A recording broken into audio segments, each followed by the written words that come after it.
Guys, ito pala yung tinatawag na marmolize. Yan o. Marmolize yan ha. Tawag yan, marmolize guys. Sa mga hindi nakakalam.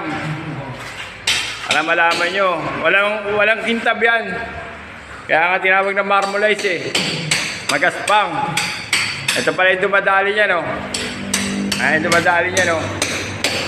Okay. Guys. Tignan nyo na yung mga hagod niya. Tignan yung kamay niya. Talagang... Oh.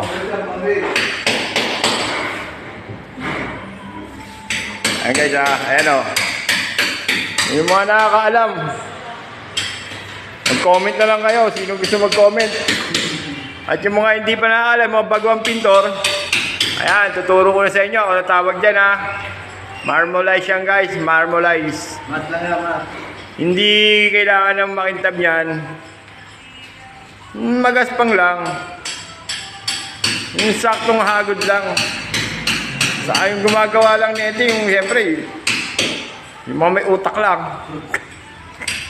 Utak mo na. Ayan o. Ayan guys. Peace out.